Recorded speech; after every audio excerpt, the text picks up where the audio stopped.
All right, everybody, welcome back. There she is. Battlestar Galactica, the new one by Mobius. All right, got a lot to talk about in this video, so I better get to it and quit messing around because I think it's going to be a little long, which is typical. All right, I started light blocking the nose section of the ship. As you can see, I got my about 3 coats of black on there, and I'm using this Valspar primer or paint for plastic. Okay, so I got about 3 coats of that on there. All right, and I'm going to let this dry for about an hour, and then I'm going to hit it up with some white. And I've got all these little pieces done, and this is just the nose of the ship so far. All right, now you're probably asking, why am I worried about taping it off? Okay, well, this tape is serving 2 purposes. Okay, it's number 1, it's to keep overspray from getting up here into all this little fine detail. I'm not sure what I'm doing with the top of the ship yet, what I'm going to paint, how I'm going to paint it, or anything. So I do not want any of this black or whatever else getting into this fine detail, because let me tell you, you will have a hell of a time getting it out of there. So that tape is number 1, protecting from the overspray, and number 2, I've got it on areas that I don't want paint because 2 parts are going to get glued together. All right, so to keep me from having to come along with my knife later and scraping all that paint off where 2 parts are going to get glued together, I taped it off. And I took some tacky stuff, and I know it's not showing up, but I took some little tack and put on the tops of all these little pins so that paint don't get down inside there. Do not want that paint down inside them pins. And I took the other part of the pin, the male part, and put a piece of tape around it. All right, I want to keep them parts nice and pristine, so when they go together, I don't have to worry about scraping paint off of them. All right. Okay, hold on. I gotta re-edit this part. Kind of went off a little bit too hard on a guy on YouTube, and watching somebody outside with a dog. Anyway, since I had originally filmed this, and now I finally got on his YouTube channel, and I commented on how I wasn't pleased with what he was doing, and we chatted back and forth a little bit, pretty much come to a consensus and got it straightened out. One thing we agreed on is you got to use common sense, and that's the number 1 thing, and safety. Safety is first, common sense is second. And what this has to deal with it is your paint job. I've been watching a lot of these guys on YouTube, a lot of high profile builders, and they are coming up with their home remedies for paint thinners and reducers or whatever it is they need to thin that paint down. And you know, I've seen a couple good guys on there where they'll tell you straight out, watch what you're using, because some of the stuff in there might eat up the chrome on your airbrush, or you get a funny reaction and all this. You know, there's so much stuff in them home remedies that, you know, what's it going to do to that paint job on your model 2 or 3 years from now? Is it going to start breaking down? Is this going to start chipping the paint? Is it going to start cracking? Who knows what it might do? You know, chemists have spent years and years getting the formula right to get this paint to match this thinner so that the binders and everything go together and work. And I can speak of this from some experience because I was in the body shop business. And you know, you just didn't screw around, you know, in the body shop business. You did. If you had a problem with that paint job and a factory rep would come in and find out you was using somebody else's thinner, they wouldn't honor the warranty. But this guy, particular guy that I chatted back and forth with, he was using windshield washer fluid. Now, that's got some really nasty stuff in it, you know, and granted, so does paint thinner and some of this other stuff. And speaking of which, that's all the paint thinner I got in my apartment right here. You know, I just use that for cleaning out my brushes or whatever. But he was using windshield washer fluid, and I can speak from experience, and it didn't happen to me, but it happened to another fellow at work who accidentally got into that stuff and took a big swig of it accidentally, and it put him in the hospital. He almost died. It's got some stuff in there, and from what I understand, it's sweet. So if you got any animals around or that, they love it. They want to get into it. Or if you got any small kids, it'll probably kill them. It really will. So watch what you're using. But personally, I don't mess with it. The very last thing you do to your model is paint it. Very first thing everybody sees is that paint job. I've watched guys spend weeks. You know, here I am, probably 3 or 4 weeks on this particular model here, getting everything just perfect, getting all your seam lines filled up, all your holes drilled, everything just perfect. And then when it comes to the paint, they'll come up with some home remedy to thin down their paint to save a buck or two. Now, some of these guys I know got to be making money off of YouTube, or they got to be making money off of selling their models and stuff, and some of the line of supplies that they sell. What are you screwing around with your paint for? You know, I know you can save a buck for what you probably buy 6 ounces of some paint thinner. You can make 2 gallons of yourself for the same price. But, you know, more power to them. But personally, I ain't screwing with it. You know, how would you feel if you took your car into a body shop and you wanted a paint job, and it was going to cost you $4,000 or $5,000 to get your car painted, and you go into the back room and there's a guy back there mixing up your paint with Windex? I don't think you'd be too happy. And I know this is only a little model and it's not outside in the elements or anything, but you know, like I said, I ain't screwing with it, because you don't hear about these guys, what happens 2, 3, 4 years down the road, what their model looks like, how that paint is holding up. So that's my little rant, you know. Like I said, I had to tone it down, but me and that guy, I think we got it straight. But that's my preference, my opinion. I'm just going to use what's out there and what's been proven to work. One more thing I got to say, and I'll make it real short and sweet, is pretty much I apologize to the guy for getting on his channel and saying what I said. It's none of my business what other guys do. It really isn't. You know, if that's how they want to build their models, fine. Because I keep reiterating that this is my model. I'll do what I want to do, and it was none of my business to get into his business.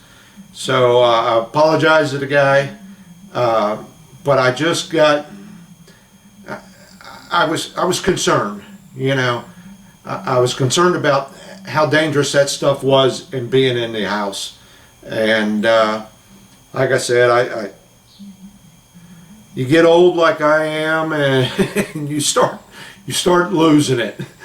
But you know, I had to say what I had to say, and it was a spur of the moment thing, and I shouldn't have done it.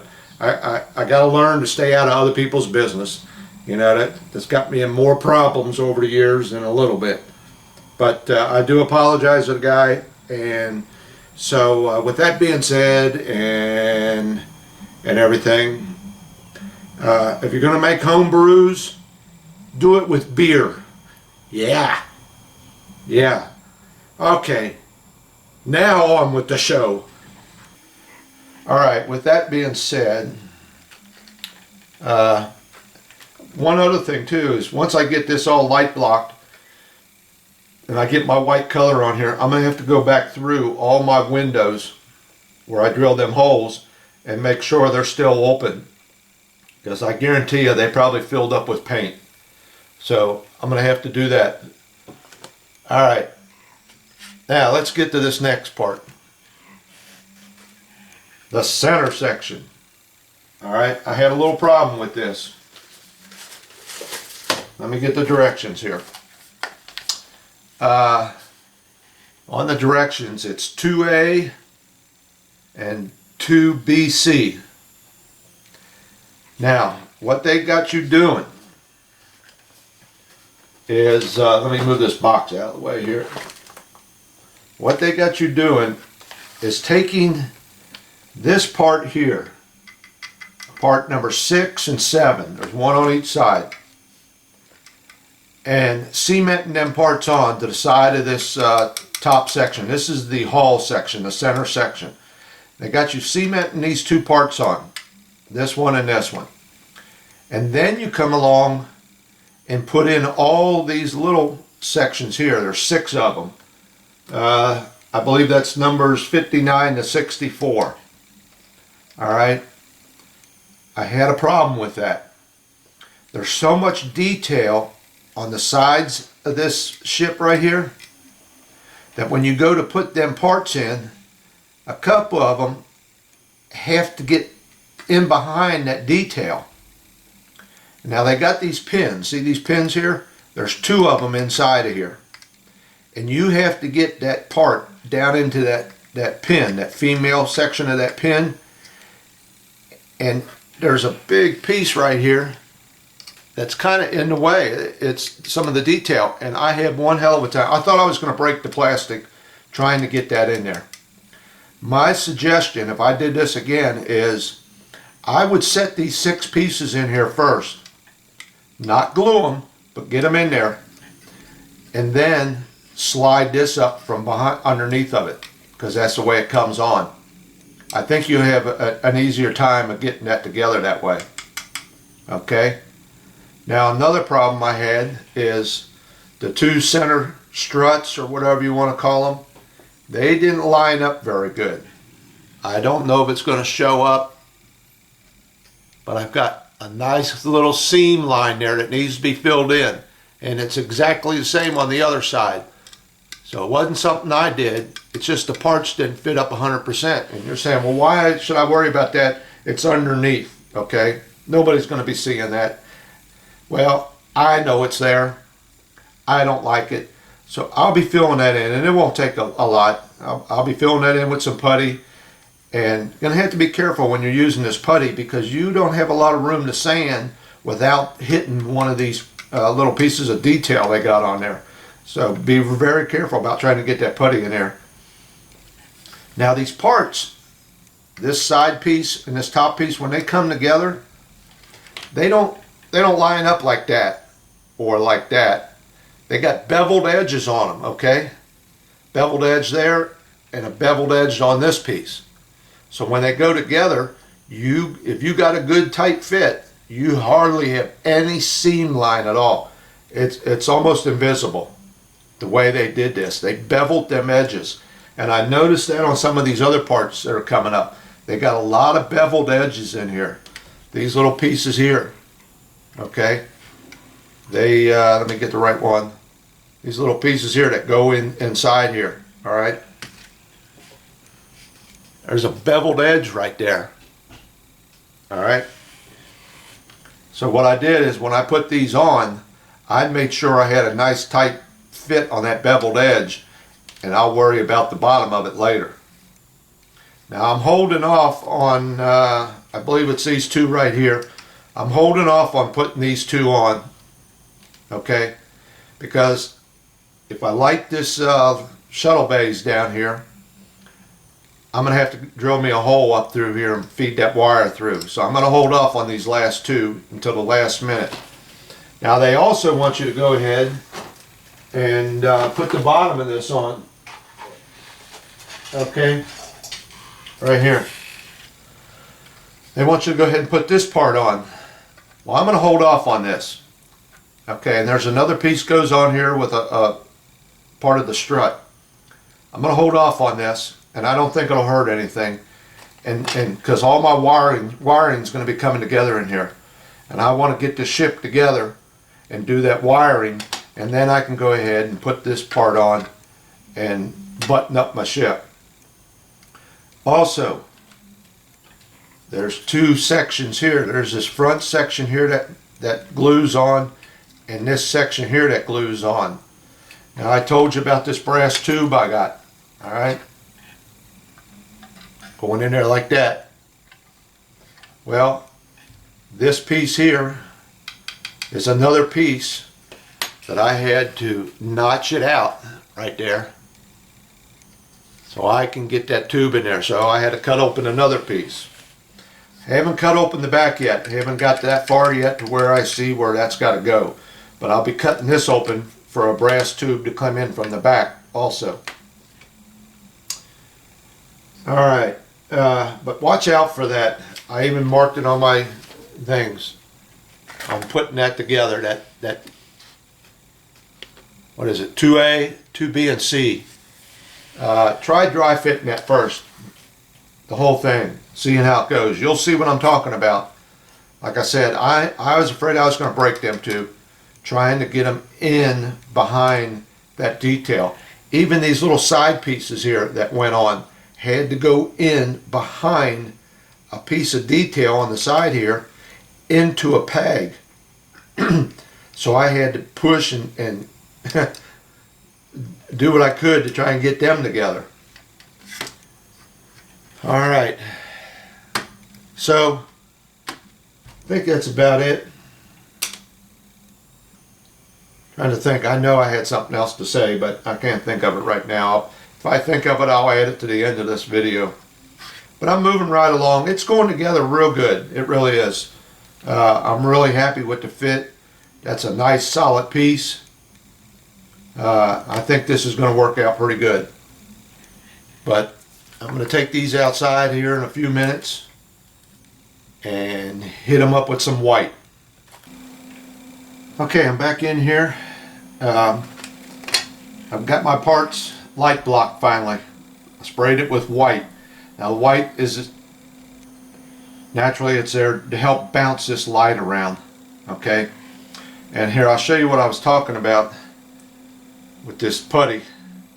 Just take this off, take them off, and now that's clear in there. There's no paint at all inside of there.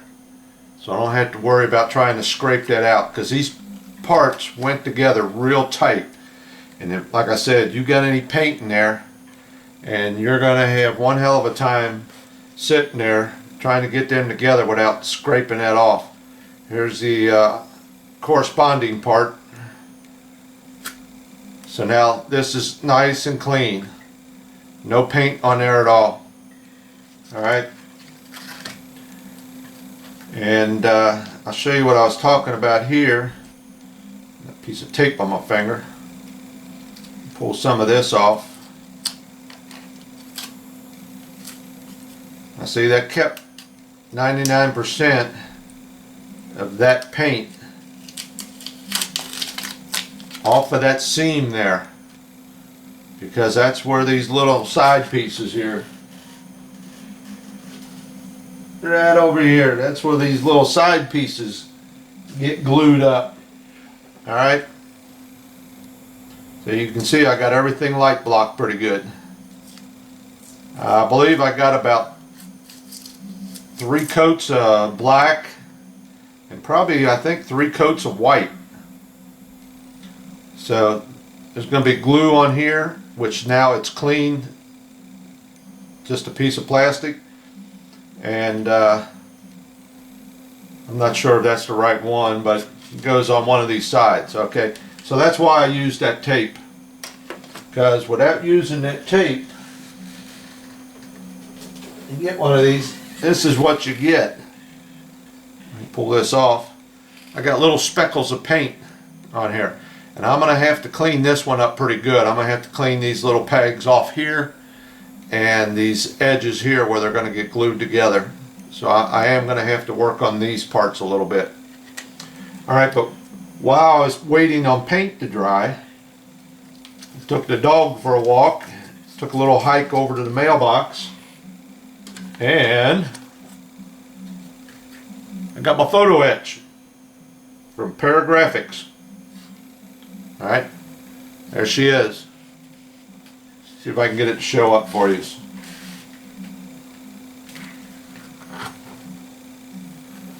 There she is.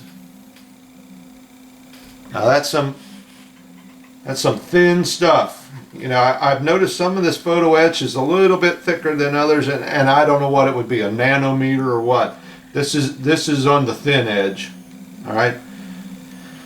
And you can see these top sections here,